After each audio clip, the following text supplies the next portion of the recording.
ये समय है कि हम लोग आज के प्रभु के उद्देश्य की ओर चलेंगे और इसके लिए हम लोग निकाल लेंगे पहला कुरिन्थियों 11वां अध्याय और उसकी 23वीं आयत से लेकर के 32वीं 32 वर्ष तक हम लोग देखेंगे।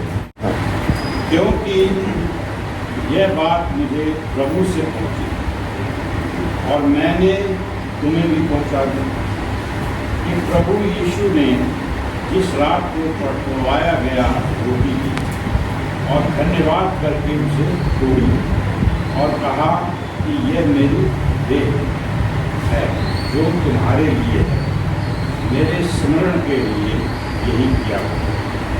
इसी रीति से उसने बियारी के पीछे कटोरा भी दिया और कहा, यह कटोरा मेरे लहू में नई वाचा है, जब कभी पियो तो मेरे स्मरण के लिए यही किया। क्योंकि जब कभी तुम ये रोटी खाते और इस कटोरे में से पीते हो तो प्रभु की मृत्यु को जब तक वह ना आए प्रचार। इसलिए जो कोई अनुचित रीति से प्रभु की रोटी खाए या उसके कटोरे में से वह प्रभु की देह और प्रभु का अपराधी ठहरेगा। इसलिए जो कोई अनुचित रीति से प्रभु की रोटी खाए या उसके कटोरे में से पिए वह प्रभु की देह और प्रभु का अपराधी ठहरेगा। 32 तक। इसलिए मनुष्य अपने आप को जांच ले और इसी रीति से इस रोटी में से खाए और इस कटोरे में से पिए, क्योंकि जो खाते पीते समय प्रभु की देह को न पहचाने वह इस खाने और पीने से अपने ऊपर दंड लाता है। इसी कारण तुम में से बहुत से निर्बल रोगी हैं और बहुत से सो भी गए। यदि हम अपने आप को जांचते तो दंड न पाते, परंतु प्रभु हमें दंड देकर हमारी ताड़ना करता है, इसलिए कि हम संसार के साथ दोषी न करें। परमेश्वर अपने कलाम के पढ़े जाने और सुने जाने पे आशीष और बरकत दे। हम अपने सरों को झुकाएंगे और प्रार्थना में चलेंगे। प्यारे पिता परमेश्वर, बड़ी इज्जत बड़े सम्मान के साथ अपने सरों को आपकी हुजूरी में झुकाए हुए हम सब यहाँ मौजूद हैं। प्यारे पिता परमेश्वर, आपसे प्रार्थना है कि सब लोगों के साथ मुझे अपने हाथों में लें, इस्तेमाल करें, ताकि जो वचन आज आप मेरे माध्यम से अपने लोगों तक पहुँचाना चाहते हैं उस काम को मैं बखूबी कर सकूं। आपके प्यारे बेटे यीशु मसीह के प्यारे और सामर्थी नाम से मांगता हूँ, आमीन। Praise the Lord. परमेश्वर का धन्यवाद हो कि आज उसने फिर हमको ये मौका दिया है कि हम सब आज मिल करके परमेश्वर के वचन के ऊपर ध्यान कर सकते हैं। और उसके साथ ही साथ जैसे मैंने आप लोगों से भी जिक्र किया था कि हमारे बीच हमारे पास्टर और हमारे डीएस रेवरेंड क्रिस्टोफर सैमुअल पहुंचने वाले हैं, तो वो हमारे बीच में आ चुके हैं। आपका भी स्वागत है, आप सबका स्वागत है इस आराधना सभा में। हम लोग ने जो अभी पढ़ा है पहला कुरिन्थियों 11वां अध्याय और उसकी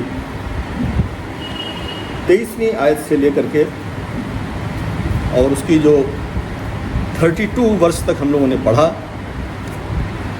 ये बड़े गहरे मतलब वाली चीज़ें हैं। हमको बहुत ध्यान से इन बातों को समझना होगा। इसकी जो शुरुआत हुई है वो इस तरह से शुरुआत हुई है, क्योंकि यह बात मुझे प्रभु से पहुंची है। क्योंकि यह बात मुझे प्रभु से पहुंची है। ये जो भी पवित्र शास्त्र लिखा गया है वो सब का सब पवित्र आत्मा की अगुवाई में होकर के लिखा गया है। ये बात हम सब जानते हैं। लेकिन फिर भी जब पौलुस कुरिन्थियों को लिख रहा है, कुरिन्थियों की कलीसिया को ये लिख रहा है, तो इस बात को वो जोर दे रहा है। क्या कह रहा है? क्योंकि यह बात मुझे प्रभु से पहुंची है। जो कुछ बाइबल में है वो तो प्रभु से पहुंचा ही है, लेकिन फिर भी वो कह रहा है क्योंकि ये बात मुझे प्रभु से पहुंची। इसका मतलब यह है कि आगे जो कुछ वो कहने जा रहा है जो कुछ वो बताने जा रहा है वो ज़्यादा इम्पोर्टेंट है। हमें आगे जो कुछ भी बताया जाता है, जो कुछ भी कहा जाता है, उस पर गौर करने की ज़रूरत है, ध्यान से सुनने और ध्यान से समझने की ज़रूरत है।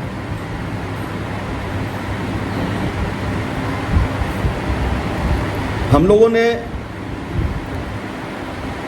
इसको जो देखा है और पढ़ा है, हम इसके बारे में इसकी भूमिका हम जानते हैं कि पौलुस से प्रभु ने कहा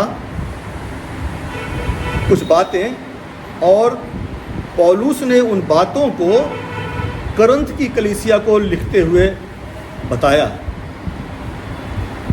कुरंथ की कलीसिया की तरह आज हमसे भी पौलुस उन बातों को कह रहा है। आज हमसे भी परमेश्वर कुछ बातों को बता रहा है।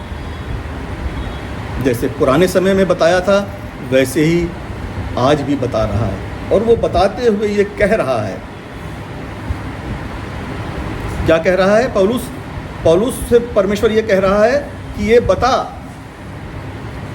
कि उसने रोटी ली और चेलों को देते हुए कहा, यह रोटी लो।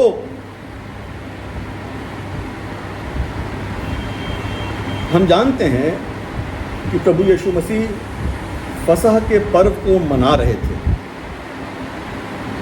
और फसह का पर्व वो पर्व है जो यहूदियों के लिए मनाया जाना बहुत ज़रूरी हुआ करता था। लूका की इंजील और उसके 22वें अध्याय के 14वें आयत से यूँ लिखा हुआ है, जब घड़ी आ पहुँची तो वह प्रेरितों के साथ भोजन करने बैठा, और उसने उनसे कहा, मुझे बड़ी लालसा थी कि दुख भोगने के पहले यह फसह तुम्हारे साथ खाऊं। ये जो समय है, जिस समय के बारे में प्रभु ने पौलुस से कहा, और पौलुस कलीसियाओं को लिख रहा है और उनसे कह रहा है कि प्रभु ने मुझसे कहा कि जिस रात, क्या कहा प्रभु ने? आगे सेंटेंस आगे ये लिखा हुआ है कि जिस रात वो पकड़वाया गया उसने रोटी ली। और हम जानते हैं कि ये प्रभु यीशु मसीह का आखिरी भोजन इस संसार में था, जो दुनियावी भोजन होता है, जिसे हम शारीरिक भोजन कह सकते हैं। क्योंकि इसके बाद फिर वो अरेस्ट हो गया था और फिर उसको लान तान करके क्रूस पे चढ़ा दिया गया था। फसह का पर्व मनाया जा रहा है, और इस फसह के पर्व को मनाने की विधि क्या थी कि वो एक मेमने को बलि करते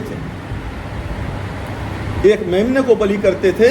और जो प्रक्रिया बताई गई थी, जो मेथड बताया गया था, उस मेथड के हिसाब से वो लोग उस फसह किए हुए मेमने को खाते थे। और ये खाने का सारा इंतज़ाम हो चुका है, सब चीज़ें हो चुकी हैं।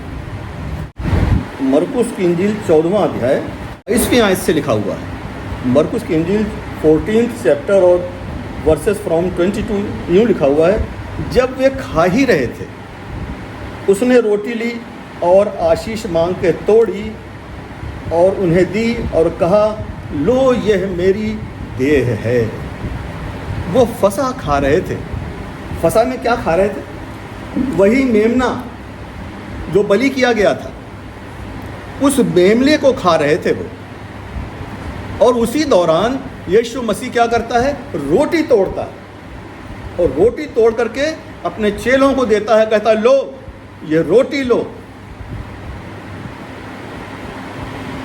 और आगे यूं कहता है, इस भावना के साथ लो कि ये रोटी नहीं, मेरी देह है। ये रोटी नहीं बल्कि मेरी देह है। इस भावना के साथ, इस मिजाज के साथ उस रोटी को स्वीकार करो।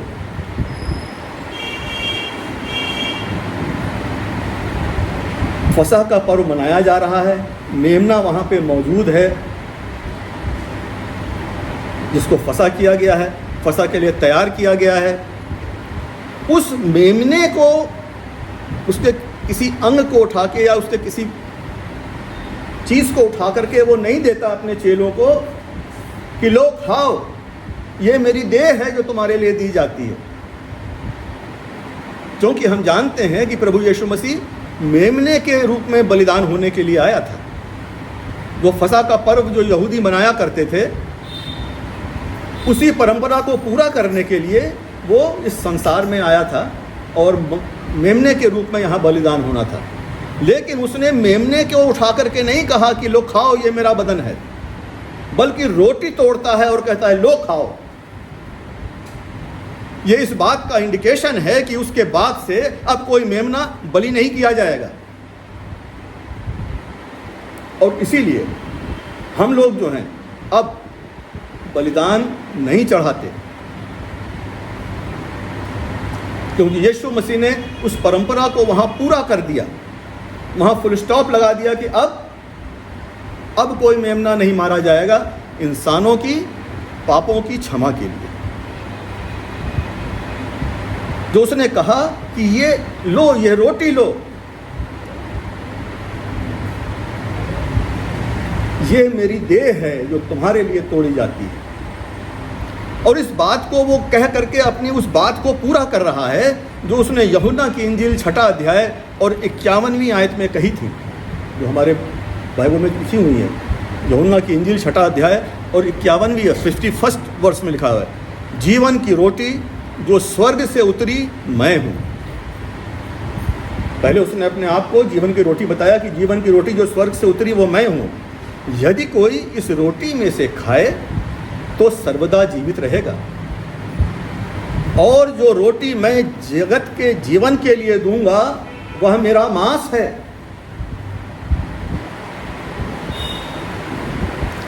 इसीलिए वो कहता है अपने चेलों को वो रोटी देते हुए कि ये रोटी नहीं, ये मेरा मांस है, इसे तुम खाओ।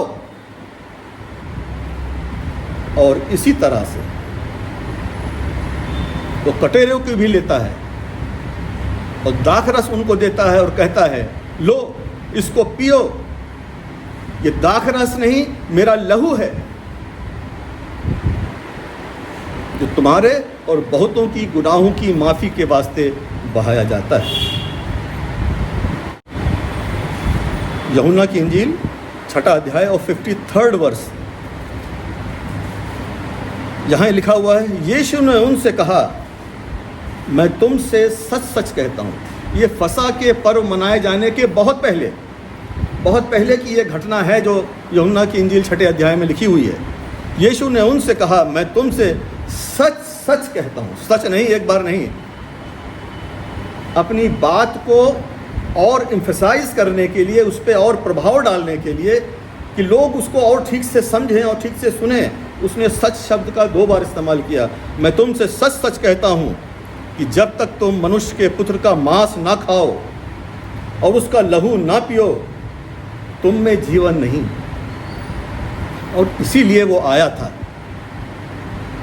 और इसीलिए उसने संसार में आकर के अपने प्राणों को क्रूस के ऊपर दिया था और अपने लहू को बहाया था। और क्या बात होती है? और प्रभु यीशु मसीह ने पौलुस से और क्या कहा कि उस दिन और क्या हुआ था? एक चीज और हुई थी उसमें। हुआ ये था कि उसने कहा था ये कटोरा लहू में, मेरे लहू में नई वाचा है। जब कटोरा दिया था तो ये भी कहा था कि ये कटोरा लो, इसमें से पियो, ये मेरे लहू में ये नई वाचा है। और नई वाचा क्या है? नई वाचा यही है कि जो कोई प्रभु यीशु मसीह के ऊपर विश्वास करे कि परमेश्वर ने उसको इस संसार में मनुष्यों के पापों की क्षमा के लिए कुर्बान होने को भेजा था, वो इस संसार में देह धारण करके आया, इस संसार में मनुष्यों के बीच में उसने डेरा किया, प्रचार किया, लोगों को दुष्ट आत्माओं और तमाम तरह की ऐसी ऐसी बीमारियों से चंगा किया जो सांसारिक रूप से संभव नहीं थी। सताया गया, मारा गया, कब्र में रखा गया और तीसरे दिन मुर्दों में से जी उठा और उठ करके वो परमेश्वर के दाहिने हाथ पर बैठा है। जो इन बातों का भरोसा रखता है वो इस वाचा में शामिल है। वही वाचा जो प्रभु यीशु मसीह ने कहा, मेरा लहू नई वाचा है। तो हम जब कभी प्रभु भोज में शामिल होते हैं तो हम उस नई वाचा के अनुसार होते हैं।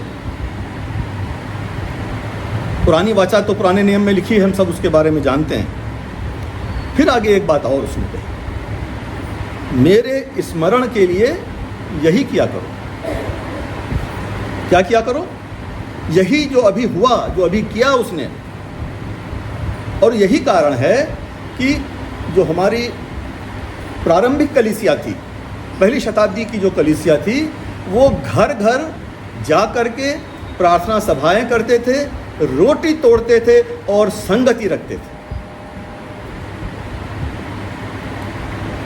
उन्होंने यीशु मसीह की उस आज्ञा को पालन किया। ये सिर्फ एक रीति रिवाज नहीं है, ये यीशु मसीह की आज्ञा है।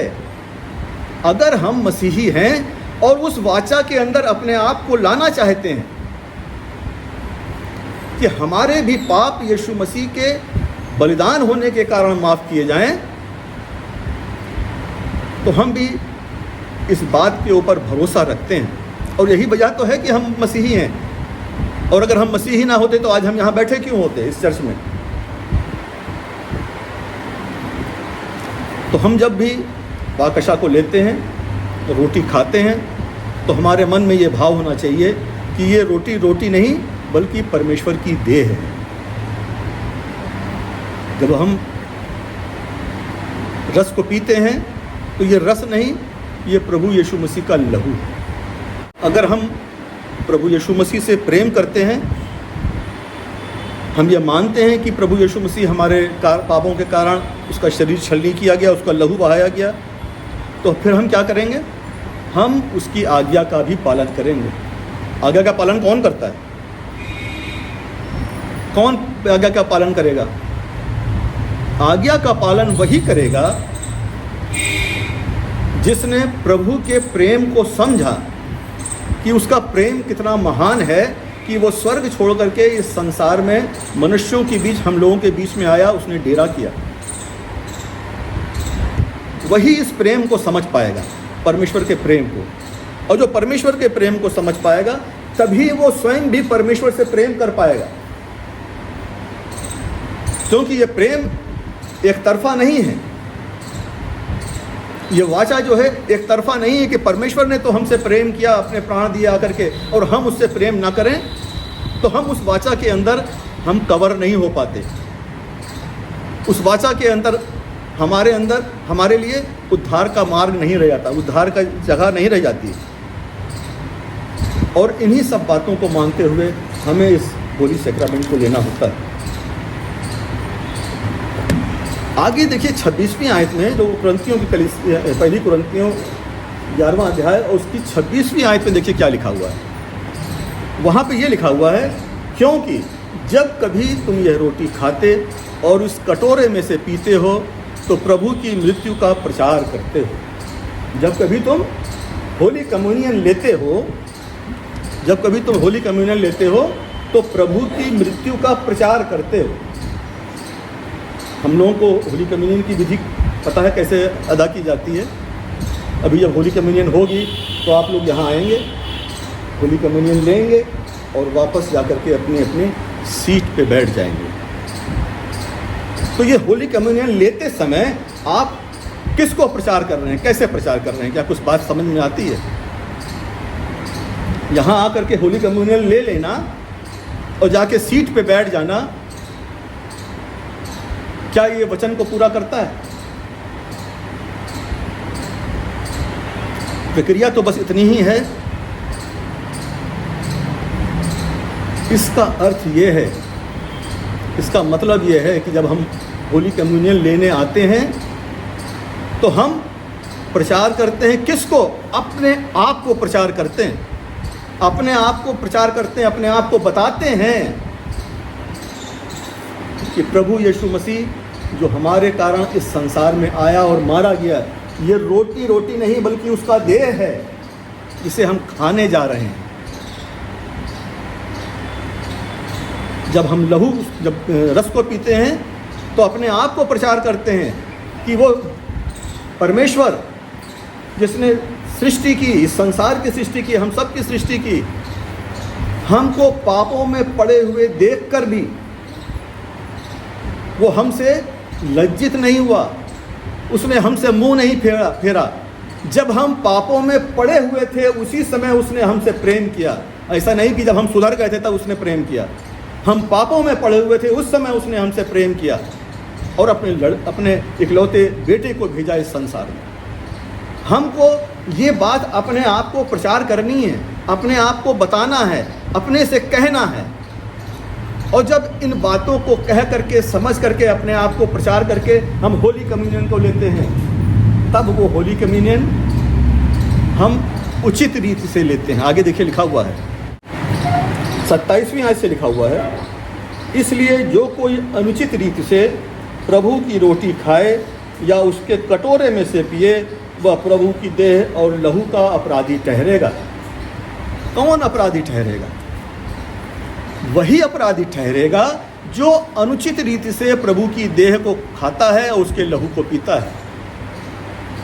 अगर हम होली कम्युनियन लेते समय अपने आप को प्रचार नहीं करते कि हाँ प्रभु हमारे खातिर मरा था, मेरे कारण मरा था, अगर हम अपने आप से ये नहीं कहते कि परमेश्वर ने मुझसे ऐसा प्रेम किया कि उसने अपना इकलौता पुत्र दे दिया ताकि मेरे पापों की क्षमा हो सके, ताकि मेरे पापों की क्षमा हो सके, ये अपने आप को बताना है।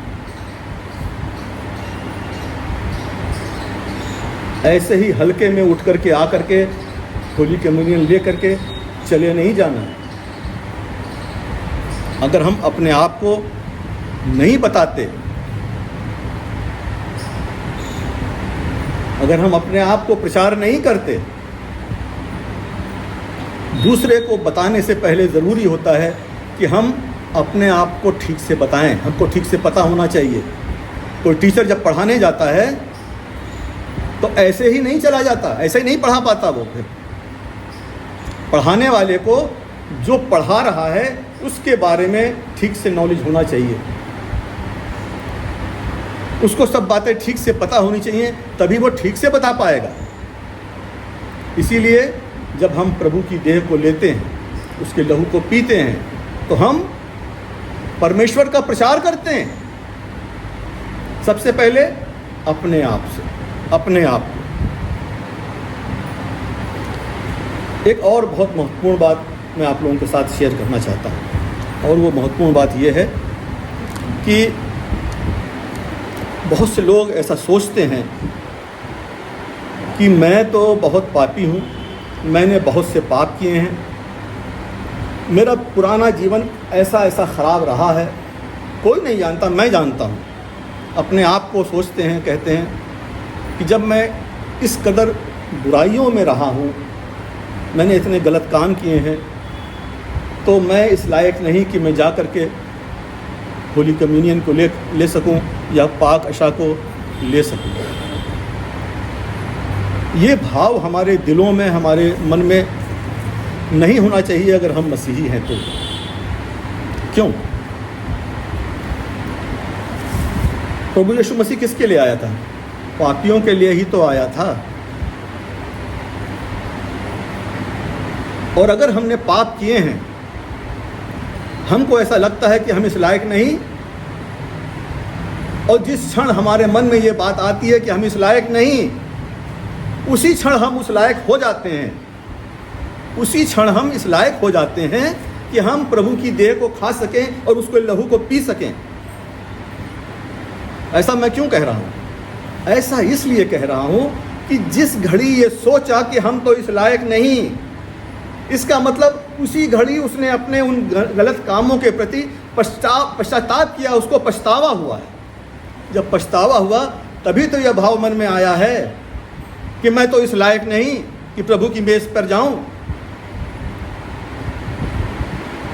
दूसरी बात ये कि इस संसार में कोई भी, एक भी ऐसा नहीं जिसने पाप ना किया। और इस बात को पौलुस बहुत अच्छे ढंग से समझाते हैं। वो कहते हैं कि मैं अपने आप को मारता और कूटता हूँ, वश में लाता हूँ। अपने आप को मारता कूटता और वश में लाता हूँ। मैं जो नहीं करना चाहता वही करता हूँ, जो मुझे अच्छा लगता है वो नहीं कर पाता। इसलिए जब पौलुस रसूल,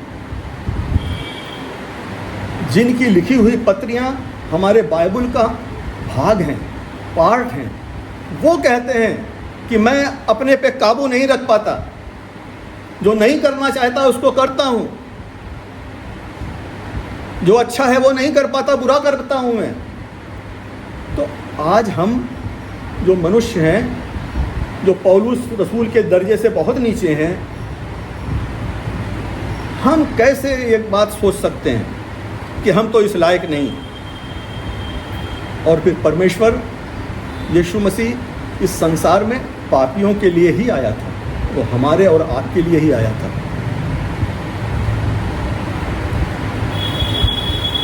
और अगर योग्य लोग आने लगे प्रभु की मेज पर, जो योग्य हैं, तो शायद ये मेज खाली रहेगी, कोई यहाँ नहीं आ पाएगा, क्योंकि संसार में सब ने पाप किया है, कोई ऐसा नहीं जिसने पाप ना किया हो। जब हम आते हैं प्रभु यीशु मसीह के लहू और उसके मांस को लेते हैं, तो हम उस वाचा में आ जाते हैं और हमारे गुनाह, हमारे पाप सब माफ हो जाते हैं, बशर्ते कि हम अपने आप को प्रचार करके आएं।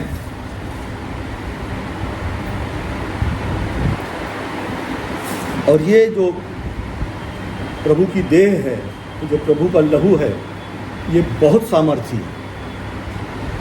इसका एक छोटा सा उदाहरण मैं आपको देना चाहता हूँ।